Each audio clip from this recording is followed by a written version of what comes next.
Marcos y en Lucas. Y entonces nos vamos a basar en el libro de Marcos. Y esta semana ha sido una semana, quizá a lo mejor para ustedes, como para mí, una semana de mucho trabajo, muy atareada. Pero de tres formas distintas el Señor trajo este mensaje a mi corazón. Y así que a veces uno cuando está orando y pidiendo al Señor que dé su palabra y ve una palabra y dice, no, mejor esta no, Señor, mejor otra. Pero el Señor estaba insistiendo en esto, así que vamos a compartirla y que sea el Señor que nos hable.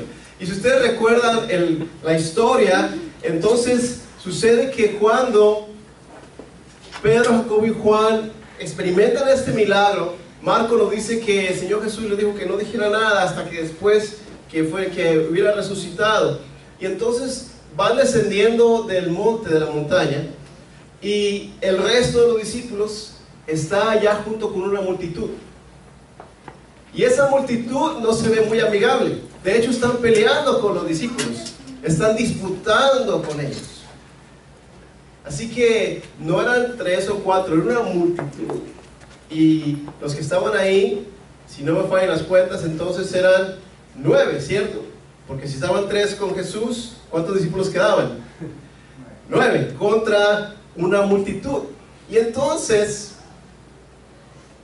viene y se acerca a Jesús y le dice, bueno, ¿qué tanto están disputando con ellos? Y yo me imagino que estaba tratando de cierta forma de defender a sus discípulos.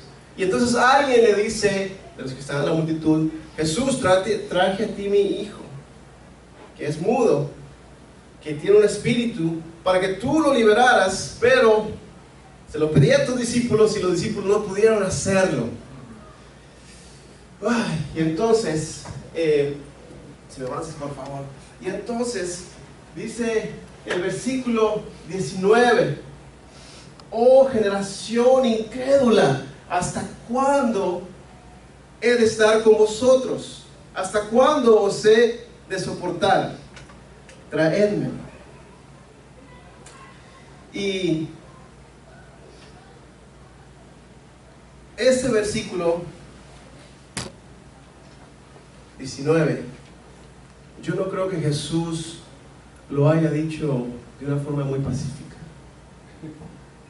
que les haya dicho, ay, esta gente, no, generación incrédula. No, seguramente les gritó, les dijo, generación incrédula, ¿hasta cuándo? ¿Hasta cuándo voy a tener que estar con ustedes? ¿Hasta cuándo voy a tener que soportarlos? Y aquí le estaba diciendo, ¿a quién les estaba diciendo? Pregunto, ¿a la multitud? ¿A quién le estaba diciendo? A los discípulos. A los mismos discípulos Jesús les estaba diciendo. Y entonces vemos aquí que Jesús se frustra, se irrita, se enoja con sus discípulos por su incredulidad. ¿Pero por qué? La pregunta sería ¿por qué? ¿No se ha preguntado usted por qué? Oye, si ellos estaban en ese proceso de estar siendo capacitados para la gran misión que el Señor Jesús tenía para ellos. Ahora, recuerde que ellos ya habían echado fuera algunos demonios, ya habían sido enviados por Jesús y habían experimentado esto. Pero ¿qué sucedió en este momento? Y podríamos hablar de lo que pasó con los discípulos, hacer algunas preguntas, y es otro tema muy grande, pero yo pienso que ellos estaban ahí tratando de desempeñarse en frente de una multitud. Y es posiblemente que habían perdido el objetivo por el cual el Señor les había dado este poder. Todos los reflectores delante de ellos, en ellos, intentando por sus propias fuerzas. Imagínense uno, yo no sé cuánto tiempo estuvieron ahí, pero yo creo que más de 5 o 10 minutos. Yo me imagino que empezaron a orar unos y empezaron y entonces quizás se abalanzaban sobre él y no salía y venía otro y otro grupito, y entonces estuvieron ahí batallando y toda la gente observando, y nada sucedía, y nada sucedía, y nada sucedía, y nada sucedió, hasta que vino Jesús. Y Jesús dice, ¿hasta cuándo voy a estar con ustedes? Y esta semana sé que fue el Señor, porque ese pasaje que seguía después de la transfiguración, pero escuché el mismo mensaje. Y venía a mi mente esos pasajes cuando el Señor Jesús, Dios se frustra con sus hijos, con su pueblo. Y uno de ellos muy conocido es en Éxodo, cuando Dios se le aparece a Moisés en medio de la zarza y le explica, le dice: Moisés, he escuchado el clamor de mi pueblo y he bajado para liberarlos. Y entonces tú vas a ir y tú lo vas a liberar. Y tú vas a ir, voy a estar contigo, voy a hacer grandes señales. Y entonces Moisés dice: Señor, vamos, porque yo he estado esperando este momento toda mi vida. ¿Cierto? ¿No? Dice: ¿quién soy yo? ¿Cómo voy a ir?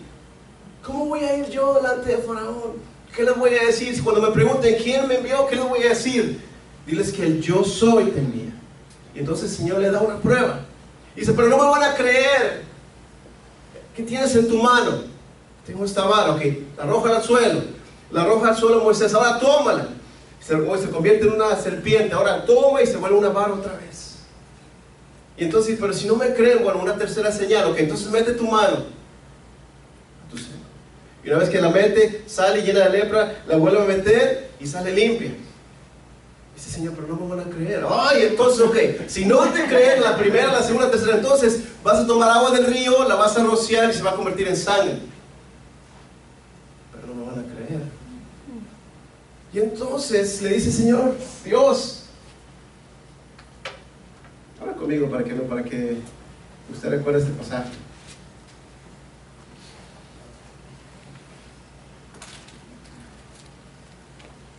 Si han escuchado ese canto que dice, bueno, a veces decíamos: heme aquí, oh Señor, heme aquí, yo iré, Señor, ¿verdad? Decía, heme aquí, envía a otro, decimos a veces: heme aquí, Señor, pero envíalo a él. Heme aquí, envíalo. Bueno, Moisés fue el primero que dijo eso. Y ustedes lo van a ver. El Señor le dijo: oh Señor, Éxodo 4, versículo 10, nunca he sido de palabra fácil. Nunca he sido de fácil palabra, ni antes ni desde que tú hablas con tu siervo, porque soy tardo en el habla y torpe en la lengua. Y entonces Jehová le dice: ¿quién dio la boca al hombre? ¿Quién hizo al mudo y al sordo? ¿No soy yo Jehová? Ahora pues ve, yo estaré con tu boca y te enseñaré lo que hayas que hablar. El versículo 13 le dice literalmente: ay Señor, envíate ruego por medio del que tú debes enviar. O sea, que envía a alguien más, no me envíes a mí. Entonces se enojó, así lo mis alumnos, se enojó contra Moisés y dijo: no conozco yo a tu hermano Aarón, levita, que él habla bien, y aquí él saldrá a recibirte, y al verte se alegrará en tu corazón, y tú hablarás a él y pondrás en su boca las palabras, y yo estaré con tu boca y con la suya, y os enseñaré lo que has de decir. Y si tú le vas a hablar a Aarón y él hablará al pueblo. Pero es que eso no era necesario. Dios no quería eso. Dios quería enviarlo a Moisés. Es posiblemente que iba a ir a Aarón, yo no sé, pero ese no era el plan original de Dios. Y Dios se enoja porque le dice: okay, ahí está, diles que yo soy, esta prueba, esta otra, y todavía Moisés está ahí. No, Señor. Y entonces la incredulidad de Moisés hace que Dios se enoje y dice: vaya, yo soy el que hice al ciego, al mudo, al sordo, yo soy el que soy. Y sin embargo, Moisés tiene incredulidad, y al final de cuentas termina haciendo lo que Dios le pidió que hiciera, pero no como originalmente el plan de Dios. Y después, durante la historia del pueblo de Israel, vemos cuántas veces el Señor tuvo que estar aguantándolos en el desierto. Éxodo capítulo 17. El pueblo demanda agua. El pueblo está en el desierto y le piden a Moisés que les dé agua. Dice: Moisés, danos agua. ¿Para qué nos sacaste del pueblo de Egipto? Para morirnos, hacernos morir aquí de sed. Y empiezan a pelear contra Moisés, empiezan a discutir, empiezan a murmurar ahí contra Moisés.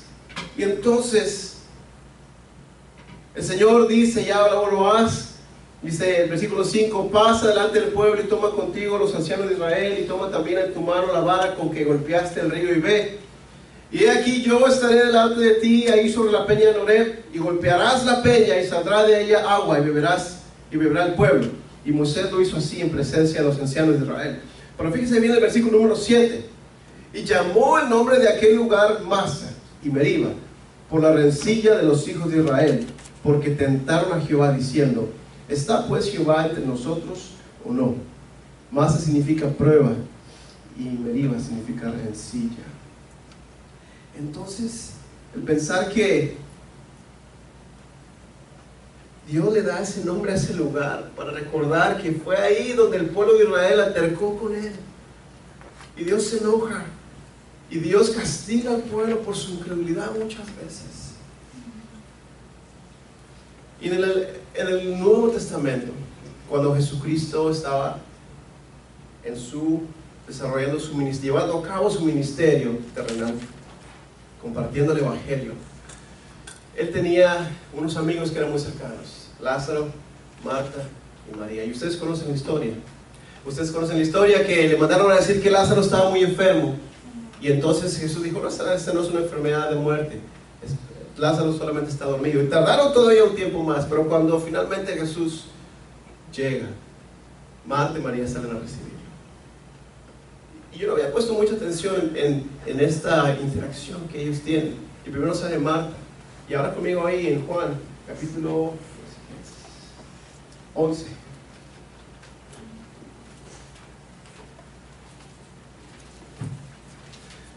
Embargadas por el dolor tan grande de haber perdido a su hermano, perdieron lo que Jesús les estaba diciendo. Juan, capítulo 11, versículo 23. Más bien, 21 dice, Marta dijo a Jesús, Señor, si hubieses estado aquí, mi hermano no hubiera muerto. Mas sé ahora que todo lo que pides a Dios, Dios te lo dará. Si verdaderamente Marta hubiera estado creyendo lo que estaba diciendo, entonces se hubiera regocijado cuando Jesús le dijo, tu hermano resucitará. Y dice, bueno, yo sé que va a resucitar en la resurrección del día postrero. Y Jesús le dice, yo soy la resurrección y la vida, el que cree en mí aunque esté muerto vivirá. Y todo aquel que cree y vive y todo aquel que vive y cree en mí no morirá eternamente. ¿Crees esto? Y él dice, sí, Jesús, yo creo que tú eres el Hijo de Dios. Y después viene María. Pero entonces Jesús es conmovido, llora. Y en ocasiones, yo siempre pensé cuando estaba pequeño que él había llorado porque Lázaro se había muerto. Pero no lloró porque Lázaro se había muerto. ¿Por qué lloró Jesús? Por ver el dolor que ellos tenían, pero más que nada por ver la incredulidad de ellos. Jesús les está diciendo, yo soy la resurrección y la vida. Tu hermano va a vivir. Y entonces están llorando, ok, dime dónde lo pusieron. Y entonces le dice Marta, maestro, pero ya tiene varios días ahí. No, ya pasó el tiempo. Y entonces el versículo 39 dice, quita la piedra. La hermana Marta le dice, Señor, ya gire ya, porque está 4 días. Y fíjense el versículo número 40. Jesús le dijo, ¿no te he dicho que si crees verás la gloria de Dios?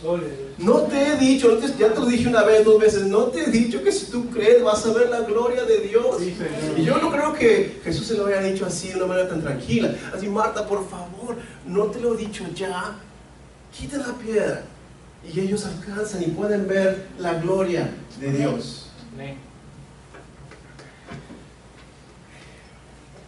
¿Cuántas veces nosotros hemos dudado de los propósitos de Dios en nuestra vida? ¿O cuántas ocasiones continuamos dudando de los propósitos de Dios? Naturalmente vienen estas preguntas y yo decía, Señor, ¿cuántas veces te he irritado, Espíritu Santo, por no creer suficiente?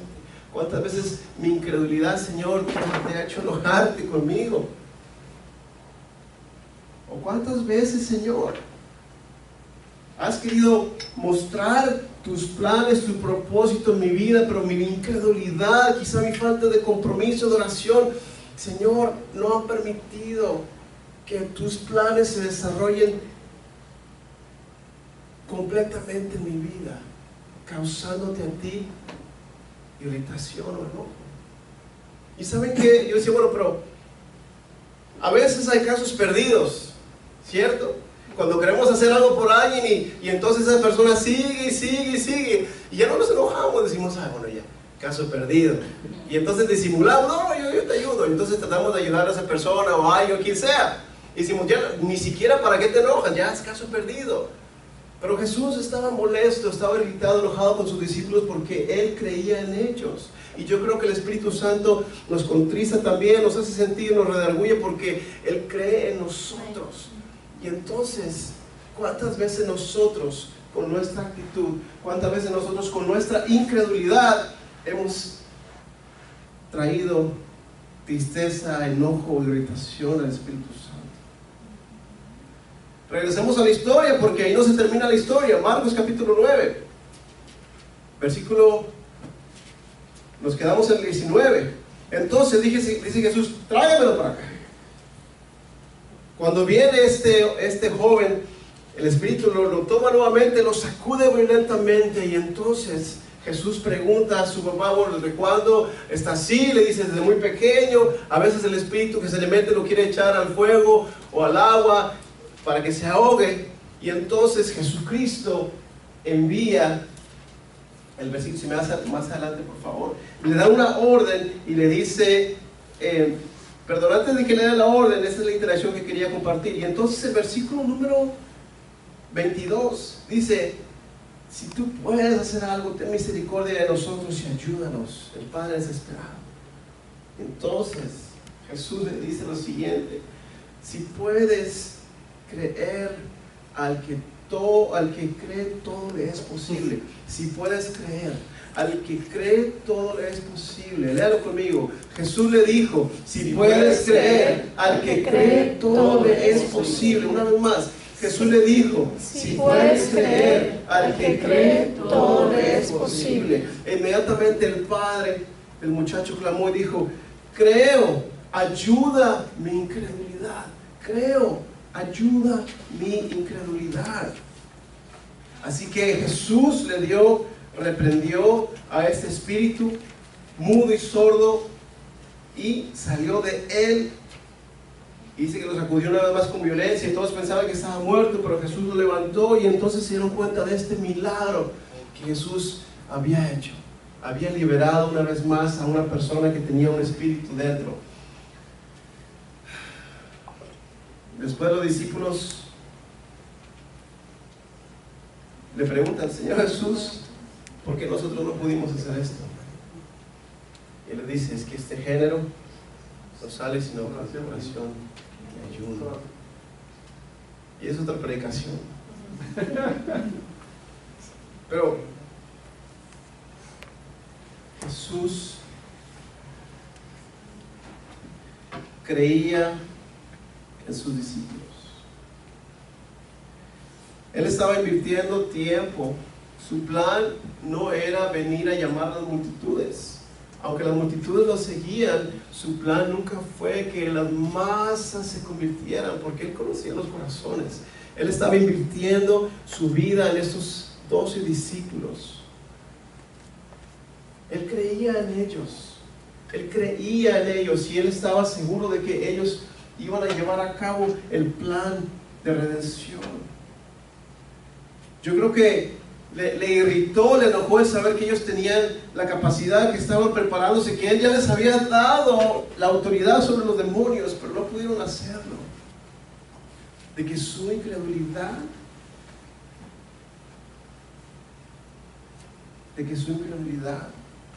les hizo no poder realizar este milagro. Y eso es lo que sucede muchas veces. Si ustedes, cuando leemos el Evangelio, dice Jesús dice Jesús ya no pudo hacer más milagros en esa región o ese pueblo por la incredulidad de ellos.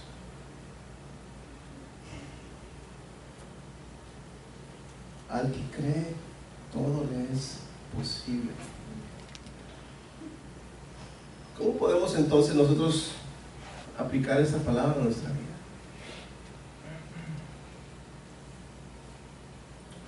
Yo creo que la podemos aplicar a muchos niveles, pero voy a hablar de algunos muy rápido.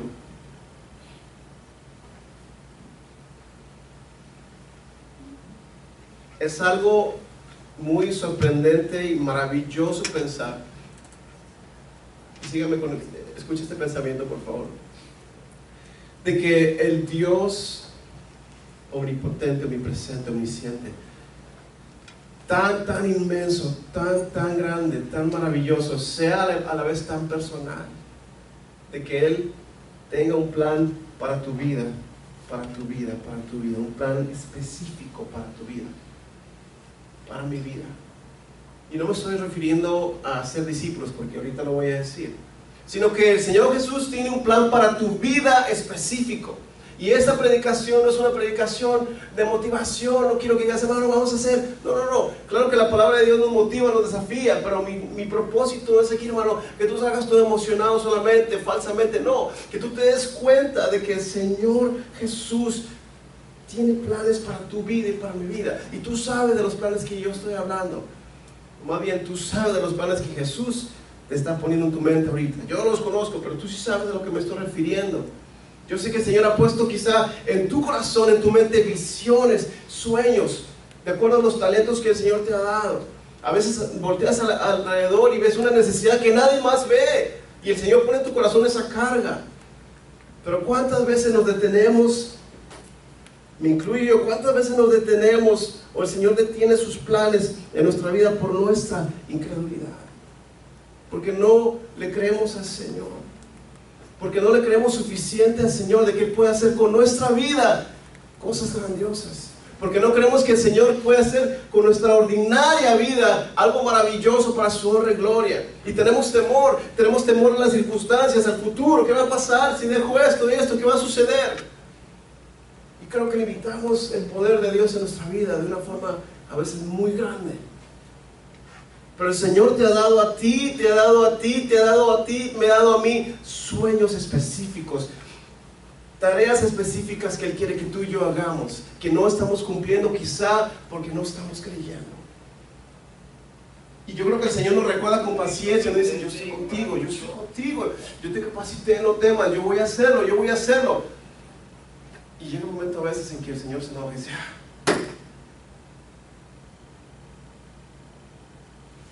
el Señor desea que nuestra vida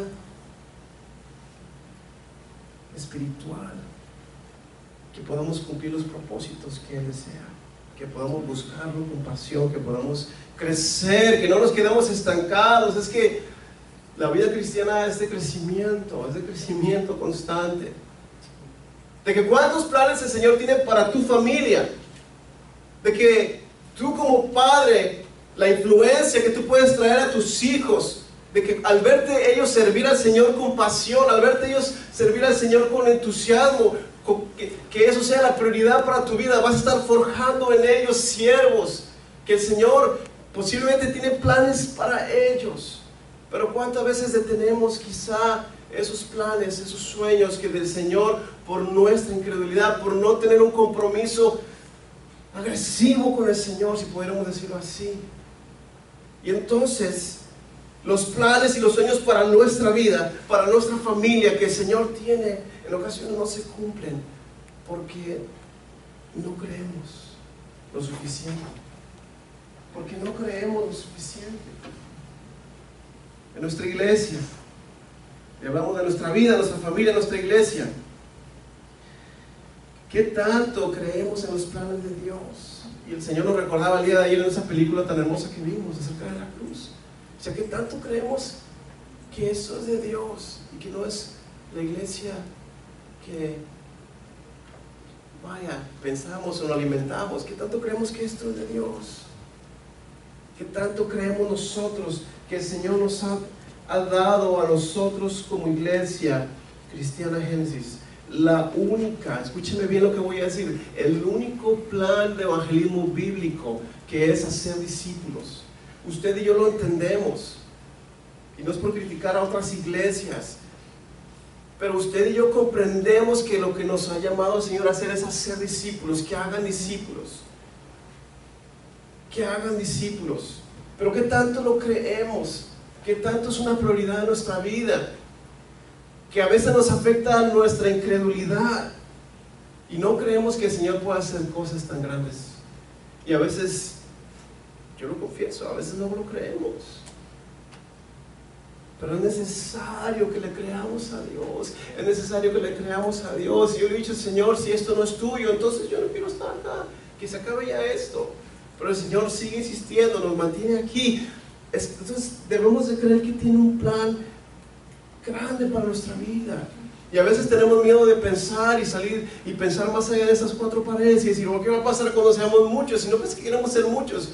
Claro que queremos alcanzar a otra gente, pero queremos hacer discípulos, que hagan discípulos, que hagan discípulos. Yo no sé cuántas veces como iglesia hemos irritado al Señor. Yo no sé cuántas veces como iglesia hemos frustrado al Espíritu Santo y que el Espíritu Santo nos diga, si ya se lo dije una vez, si ya se lo dije otra vez, si ya se lo dije otra vez, que yo estoy con ustedes, que yo los voy a usar, que yo los voy a permitir que ustedes hagan discípulos, que... ¿Por qué no lo hacemos? Es posible que sea por nuestra incredulidad, porque tenemos temor.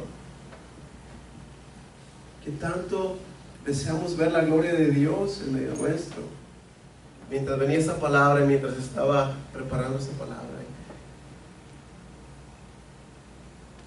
me di cuenta de que el Señor había estado tratando conmigo durante la semana. Y cuando leo la reacción del Padre y Jesús le dice, si puedes creer, al que cree todo es posible. Entonces yo me identifico y dice, Señor, creo, ayuda a mi incredulidad, ayuda, oh Señor, a mi incredulidad, ayuda a mi incredulidad. Y el hecho de que tú y yo estemos acá, escúchame bien, el hecho de que tú y yo estemos aquí en este momento es que el Señor tiene un plan para ti, para mí. De que el Señor nos tiene todavía aún paciencia, de que el Espíritu Santo no nos ha abandonado, de que el Espíritu Santo nos ha dicho, ok, ustedes no quieren, hagan su lado, voy a bendecir, voy a trabajar con alguien más. Yo creo que esta palabra el Señor nos está diciendo, iglesia, ustedes pueden hacerlo, yo estoy con ustedes, vayamos y hagamos discípulos que hagan discípulos. Eso es lo que el Señor nos ha mandado, vamos a ser discípulos que hagan discípulos. Hermanos, ¿estamos cansados? Sí, estamos cansados, claro. Físicamente quizá uno de ustedes están cansados. ¿Estamos quizá a veces desalentados? Sí, a veces estamos desalentados. Pero el Señor nos dice, al que cree, todo le es posible. ¿Qué sucedería si tú y yo, creyéramos en los propósitos de Dios para nuestra vida? Pero los creyéramos de tal forma que nos entregáramos a los propósitos de Dios por completo, sin importar nada más. Nos entregáramos con los propósitos de Dios por completo, que el Señor use tu vida para su honra y gloria, que tú creas en el Señor suficiente para que entonces la gloria de Dios se manifieste en tu vida. ¿Cómo sería tu vida? ¿Cómo sería tu caminar? ¿Cómo sería tu caminar, mi caminar en la escuela, en el trabajo? ¿Cómo serían las cosas en casa?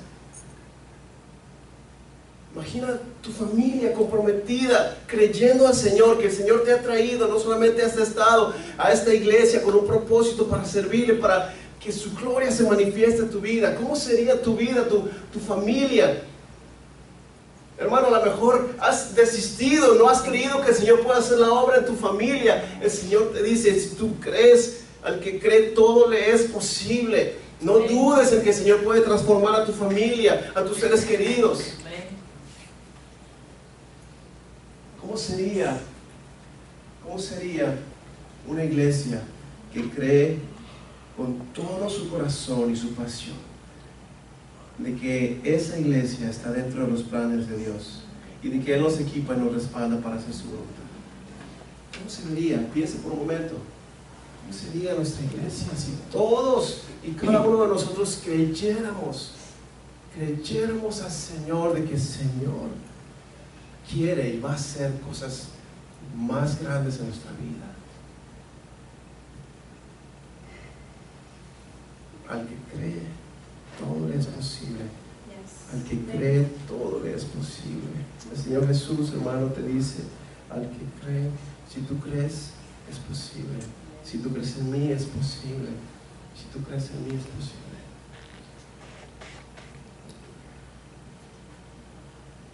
Quizá a lo mejor como yo necesito al Señor, y decir, Señor, yo creo, ayuda mi incredulidad. Y el deseo de mi corazón, mientras yo estaba meditando esta palabra, y decía, Señor, yo no quiero que la gente se vaya aquí triste. Y a veces decía, Señor, esos mensajes que le hubiera querido sacar la vuelta. Pero ahí seguía. Pero entonces mi oración decía, Señor, permítenos entonces creer en ti, ayuda nuestra incredulidad. Y yo te pido, Señor, que renueve nuestras fuerzas. Renueva nuestras fuerzas. Renueva nuestra visión. Renueva nuestro entusiasmo. Renueva, Señor, nuestro compromiso. Renueva, oh Señor, nuestras fuerzas. Que tú nos des nuevas fuerzas, oh Señor. Así que esta es la invitación. Si tú, como yo, te dices, Señor, te identificas y Señor, yo creo en ti, ayuda a mi incredulidad, ayuda a cumple los planes que tú tienes para mi vida, para mi familia, para mi iglesia. Pero necesito de tus fuerzas, necesito, Señor, de que una vez más, así como lo has hecho y me has recordado, una vez más, me tomes, me renueves, me fortalezcas y me ayudes a creer en ti. Si esa es tu oración, si ese es tu deseo, te invito a que te pongas de rodillas conmigo donde estás, si quieres venir acá, donde quiera que tú estés, y entonces oremos al Señor. Y dile, Señor, yo creo, ayuda a mi incredulidad. El Señor no te ha traído a esta ciudad, a este estado, solamente para que vengas a pagar recibos, hermano. No te ha traído solamente a pagar cuentas, no te ha traído a este lugar a subsistir nada más. El Señor tiene propósitos más grandes para tu vida. Oremos. Si tú estás, si quieres pedir al Señor, el Señor no creo que está acá, y el Señor quiere fortalecerte. El Señor quiere fortalecer tu vida. El Señor quiere fortalecer. Cree, hermano, cree en el Señor. Cree en el Señor, cree en el Señor. Cree en el Señor. Al que cree todo le es posible. Y yo creo que los discípulos intentaron con sus propias fuerzas. ¿Y cuántas veces nosotros intentamos con nuestras propias fuerzas? Mas sin embargo, cuando lo hacemos en oración y ayuno, el Señor se manifiesta. Oh Señor, renueva, Señor, renueva nuestras fuerzas. Renueva, Señor, nuestras fuerzas. Te pido, Señor, que renueve nuestras fuerzas, que aumente nuestra fe. Ayuda, Señor, nuestra incredulidad. Oh Señor, Espíritu Santo, habla, Señor, habla con el Señor. Cumple, Señor, tus propósitos en nuestra vida, en nuestra familia, en nuestra iglesia. Espíritu Santo, queremos que tú quites, Señor, la incredulidad de nuestro corazón. Queremos ver tu gloria, Señor. Queremos ver tu gloria. Te pido que bendigas a tu iglesia, Señor. Bendice a mis hermanos. Oh Señor, perdónanos si te hemos irritado, si te hemos desesperado. Perdónanos, Señor. Queremos pedirte, Padre, que tú nos fortalezcas. Creemos en ti. Ayuda a nuestra incredulidad, oh Señor. Ayuda a nuestra incredulidad, oh Padre. Creemos en ti, Señor. Creemos en ti, Señor. Quiero levantar a ti mis manos. Maravilloso Jesús, milagroso Señor, llena este lugar de tu presencia, y haz descender tu poder a los que estamos aquí. Le creo en ti, creo en ti, Jesús, en lo que harás.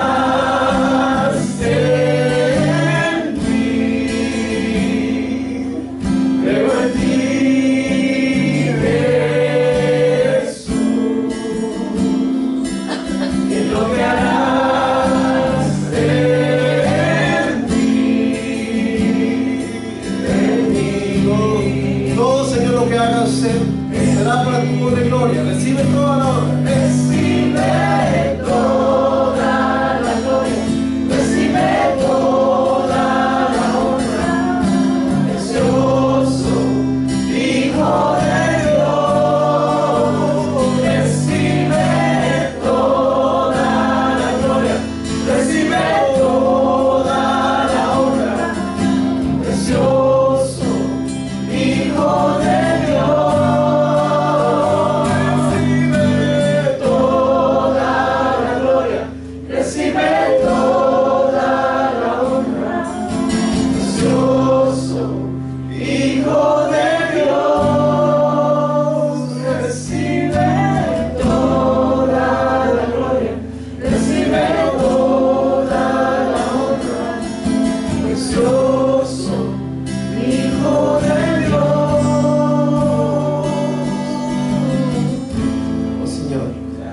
Creemos en ti. Gloria a Dios.